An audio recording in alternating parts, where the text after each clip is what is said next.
There is a terror that lives in visibility. It is not the fear of a spotlight or public judgment, though those are part of it. It is something quieter and deeper. The fear that if someone truly sees you, not the version you have carefully constructed, but the real you, flawed and uncertain and fully human, they will find you inadequate, unworthy, not enough. So you have learned to hide, to mask, to present a version of yourself that is safer, more palatable, more likely to be loved. You have learned to disappear into the shape that others need you to be. And the paradox is profound.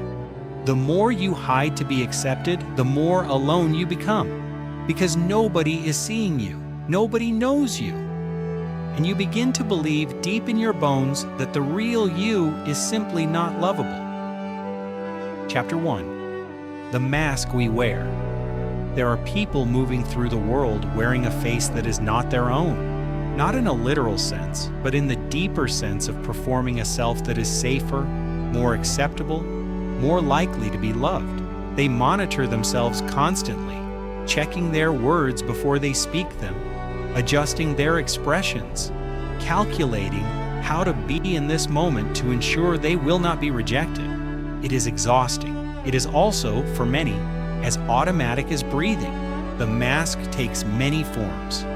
For some, it is perfectionism, the belief that if they can just be flawless enough, successful enough, accomplished enough, they will finally be worthy of love and acceptance. Every mistake feels like a catastrophe because it is a crack in the armor. Every achievement is never quite enough because there is always another mountain to climb, another way they might fall short. For others, the mask is people-pleasing. They have learned to read the room with extraordinary precision, to sense what others need and want, and to become that thing. Their own preferences, their own authentic desires, their own needs. These are secondary to the paramount goal of ensuring that others are comfortable, satisfied, accepted. They have become shapeshifters, changing themselves to fit into whatever space they occupy. There are those whose mask is withdrawal. They have learned that being invisible is safer than being seen. They move through relationships, workplaces, families without fully participating, holding back the parts of themselves that might be vulnerable, that might be judged, that might reveal who they actually are. They are present, but not really present. They are talking, but not really speaking. They are with others, but fundamentally, achingly alone. What all of these masks share is the core belief beneath them. If you see the real me, you will reject me. Therefore, I must not be seen. I must present a version of myself that is safe, acceptable, worthy of your love. This belief is not a choice. It is not a personal failing or a character flaw. It is the internalization of 1,000 small and large messages that taught the person your authentic self is not enough. The experience of wearing a mask is profoundly isolating. Paradoxically, being surrounded by people who accept the mask means being surrounded by people who do not actually know you. Their love, their acceptance, their approval, these feel hollow because they are not directed at the real you. They are directed at the performance. And deep in the psyche, there is a longing. Will anyone ever love me, the real me? Not the version I have created, but the actual, flawed, uncertain, fully human me. There is also a strange form of imposter syndrome that comes with masking. High achievers who have built success on a foundation of perfectionism often feel like frauds despite their accomplishments. The mask has performed so well that the person forgets that the performance is not reality. They achieve what others only dream of, yet they feel like they are fooling everyone. Because in some sense, they are. They are presenting a version of themselves that is not entirely real. The body keeps score of this constant self-monitoring. The nervous system remains in a state of low-level activation, always scanning for signs of judgment, always ready to adjust and perform. Shoulders are held high, breath is shallow. There is a tension in the face from holding an expression that may not be genuine. Over time, this becomes the person's baseline state. They forget what it feels like to genuinely relax, to let their face fall into its natural shape, to stop performing. The fear of being seen operates in the background, like a quiet hum. It is not often conscious, but it shapes every relationship, every interaction, every moment of potential vulnerability, and the cost is immense. The person is never fully known. They are never fully loved. Chapter 2. The seeds of shame. The fear of being seen does not emerge fully formed in adulthood. It is planted much earlier in the soil of childhood experiences, in the messages received about worth and acceptability, in the moments when a child learned that love was conditional, that they would be accepted if they were good enough, smart enough, compliant enough, but not if they showed too much need, too much vulnerability, too many flaws. Attachment theory provides a framework for understanding how these seeds are planted. According to John Bowlby, the foundational psychologist of attachment, children develop their sense of self and their expectations for relationships based on early caregiving experiences. If a child's caregiver is consistently attuned and responsive, the child develops secure attachment, the belief that they are worthy of care, that needs are important, that vulnerability is safe. But if a child's caregiver is unpredictable, rejecting, or conditional in their love, the child learns something different. They learn that their needs are burdensome, that vulnerability is dangerous, that love must be earned through good behavior, achievement, or compliance. The child begins to monitor themselves, to adjust themselves to fit the shape of what the caregiver needs.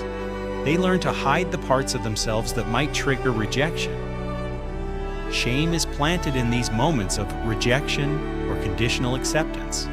A child comes home excited to share something they created, and a parent responds with indifference or criticism. A child expresses a feeling and the parent dismisses it as silly or too sensitive. A child makes a mistake and instead of receiving guidance and compassion, receives shame. The message that they are not just wrong, but fundamentally flawed, that there is something wrong with them. Shame is distinct from guilt. Guilt says, I did something bad.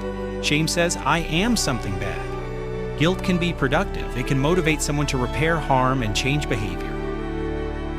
Shame is paralyzing. It creates the deep-seated belief that the core self is flawed and unworthy. The fear of being seen grows from shame. If a person believes at their core that they are flawed and unworthy, then showing the core self to others feels impossibly risky. It feels like handing someone a weapon with which to wound you. So the person hides. They construct a self that is more acceptable, more worthy, more likely to be loved. And they protect that real self fiercely, letting no one close enough to see it. Cultural messages compound this. In a society that glorifies success, perfection, strength, and independence, the person who struggles, makes mistakes, or needs help is seen as deficient. Women are often taught that their worth is tied to their appearance, their ability to please, their maternal capacity. Men are often taught that their worth is tied to their strength and their avoidance of weakness. Whoever does not fit these narrow definitions internalizes the message, I am not enough as I am. Social media has intensified this dynamic.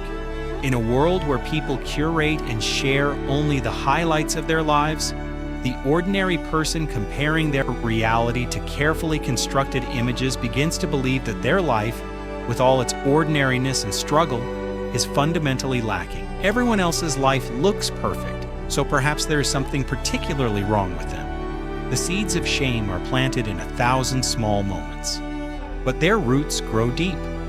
By the time a person reaches adulthood, the fear of being seen has become so integrated into their sense of self that they no longer question it. They simply live within it, assuming it is the truth, that the real self is not lovable, and therefore must be hidden. Chapter 3. The physiology of hiding. The fear of being seen is not merely a psychological phenomenon. It is embedded in the nervous system and encoded in the body.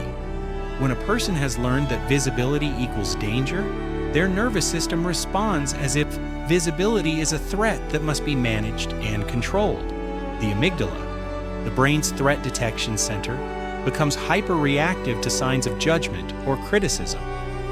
A sideways glance, a pause in conversation, a tone of voice, All of these can trigger the amygdala to sound an alarm. You are being evaluated. You are being judged. You are in danger of being rejected and cast out.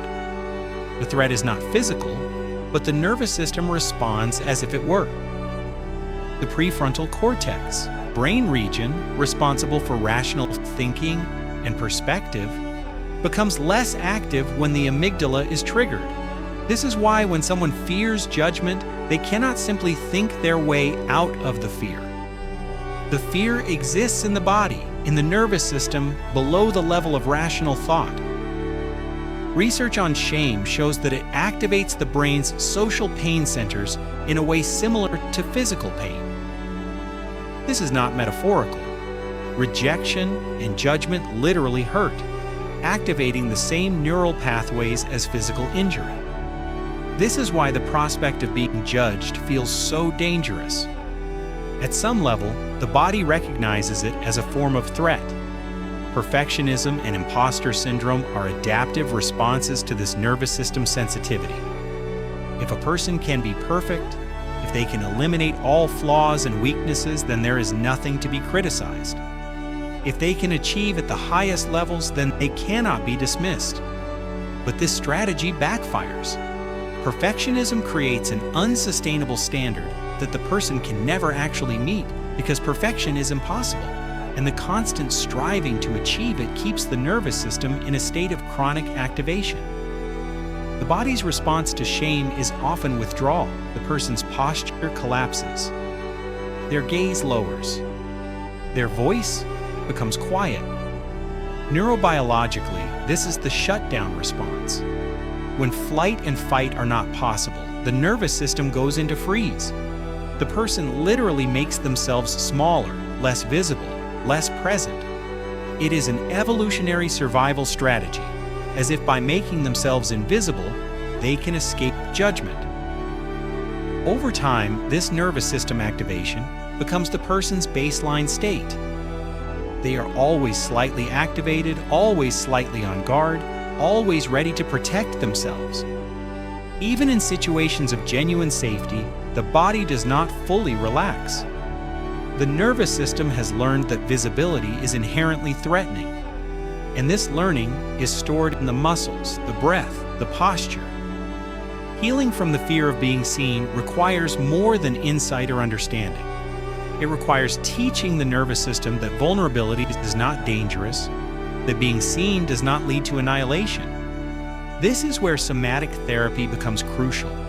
By working with the body directly, through breath work, grounding exercises, and titrated exposure to visibility, a person can gradually expand their capacity to be seen without their nervous system interpreting it as threat. The antidote to shame is not intellectual. It is relational and somatic. It involves experiencing acceptance in real time, having someone witness the vulnerable self and respond with compassion rather than rejection. It involves the nervous system learning through repeated safe experiences that visibility can be safe. Chapter 4, The Cost of Invisibility. The fundamental paradox at the heart of the fear of being seen is this. The very mechanisms that protect a person from judgment and rejection also prevent genuine connection and belonging. A person who hides their authentic self behind a mask of perfectionism or people-pleasing may achieve external success and collect social approval, but these are not the same as being loved. They are not the same as belonging, because nobody is actually loving them. They are loving the performance. And the person knows this at some level. They know that the approval is conditional on their continued performance. The moment they falter, the moment they reveal a flaw, the moment they need something, the acceptance will be withdrawn. This creates an exhausting double life. In public, the person presents a carefully curated version of themselves. In private, they may feel empty, fraudulent, deeply alone. The isolation is particularly painful because it is self-imposed. Nobody is forcing the person to hide. They are hiding to protect themselves. Yet the hiding itself becomes the source of the suffering they were trying to prevent. Relationships become particularly fraught for someone with a deep fear of being seen. Intimacy requires vulnerability. It requires letting someone close enough to actually know you. But for someone who believes their authentic self is unlovable, true intimacy feels impossibly risky. A person may find themselves oscillating between desperate longing for connection and active avoidance of it. They may sabotage relationships as they approach true closeness, finding reasons to end them before the other person can see and reject the real self. Or they may stay in relationships where there is no real intimacy, where they are accepted only as long as they continue to perform. People-pleasing becomes a strategy for managing this tension. By constantly putting others' needs first, by being endlessly accommodating, the person tries to earn love and acceptance. But this creates deep resentment, both toward the people they are trying to please and toward themselves, for never being allowed to simply be. The person becomes exhausted, depleted, angry at themselves for being unable to assert their own needs. There is also a form of self-sabotage that often accompanies the fear of being seen. As a person begins to achieve success or gain visibility, something in them panics. The stakes feel too high, the risk of exposure feels too great. So they unconsciously undermine their own success, missing deadlines, making critical mistakes, creating conflict. This maintains a sense of safety through obscurity, but it also prevents the person from accessing the life they actually want. The cost extends to mental health. Chronic shame is linked to anxiety, depression, eating disorders, and substance abuse, all of which can be understood as attempts to manage the painful feelings that arise from believing oneself fundamentally unworthy. The person who cannot accept themselves often turns to external sources of numbness or distraction. Perhaps most painfully, the fear of being seen prevents the development of authentic self-knowledge.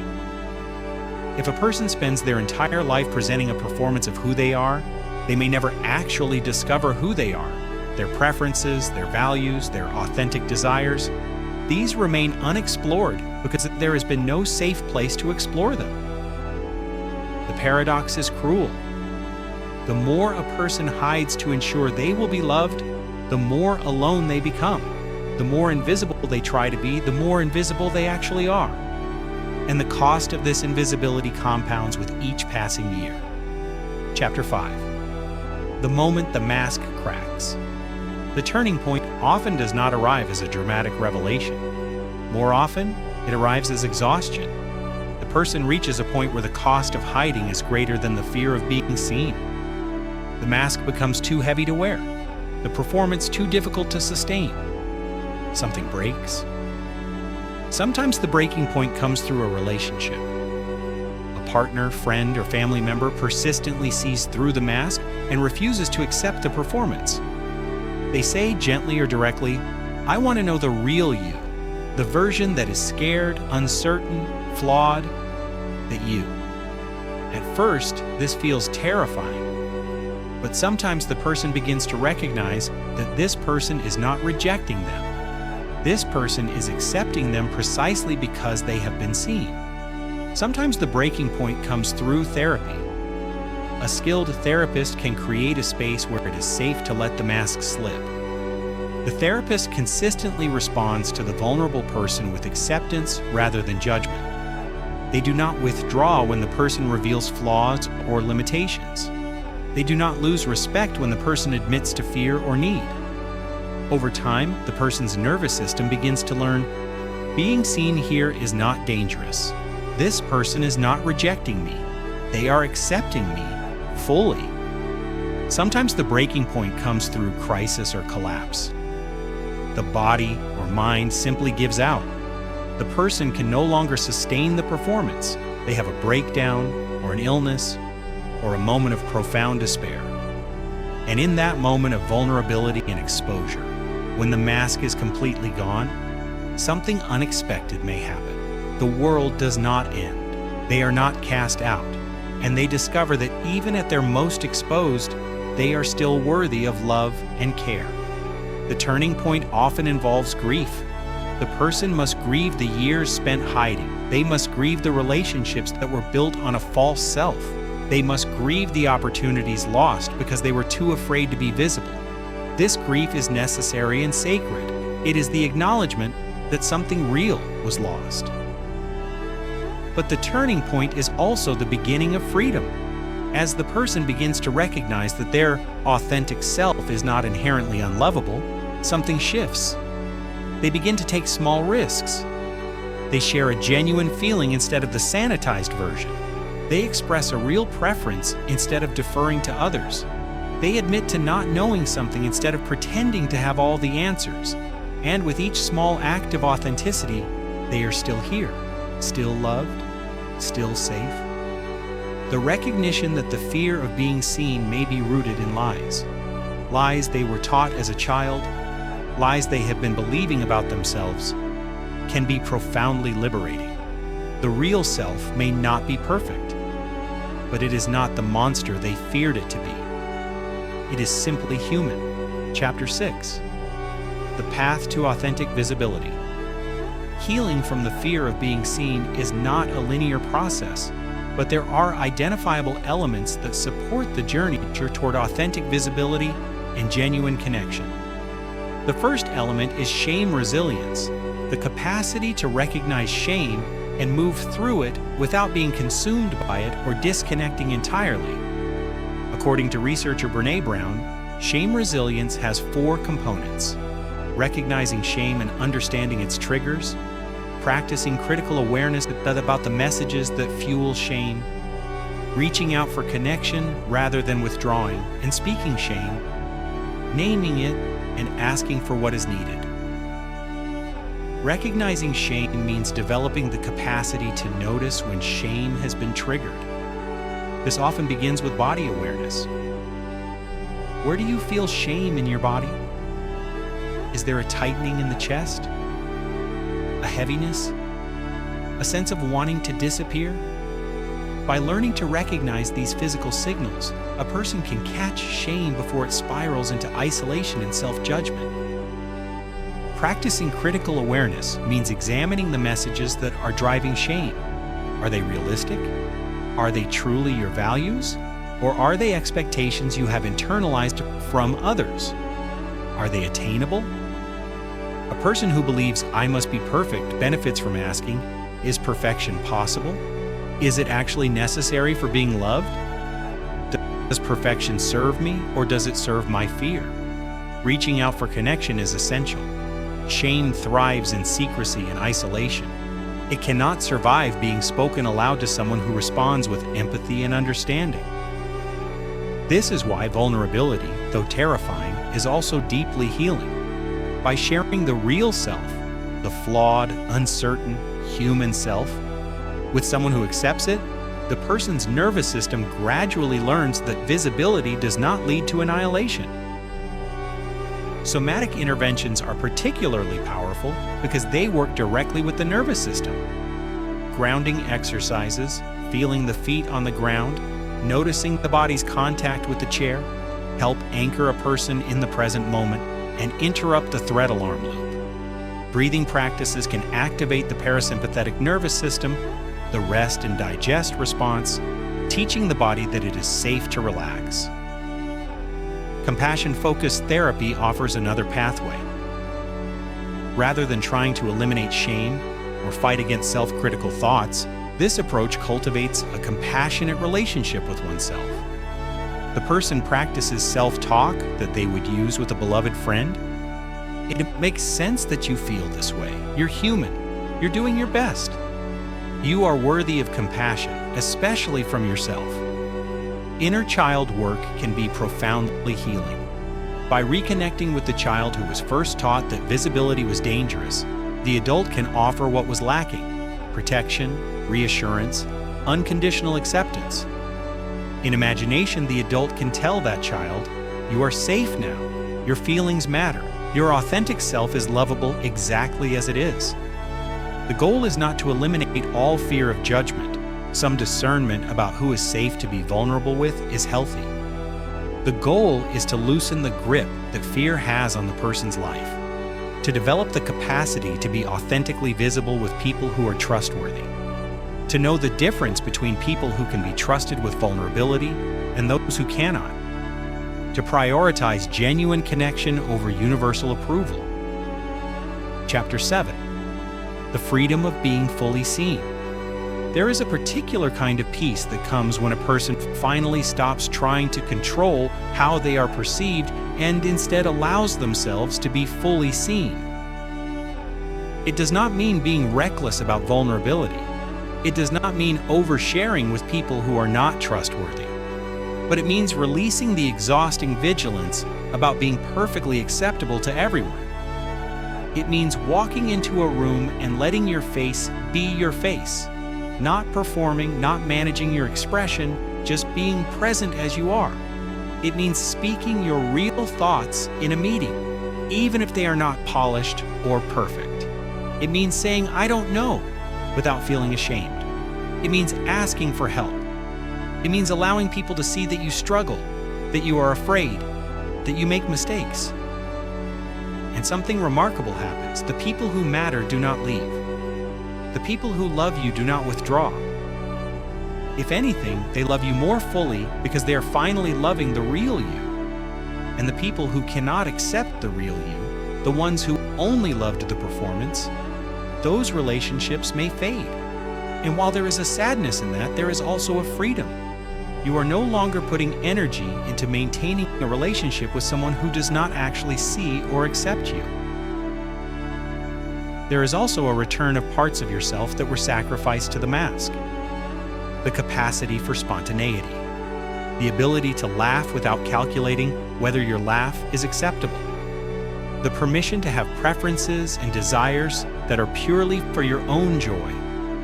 The memory of being a child and being genuinely, unself-consciously alive. The nervous system begins to relax.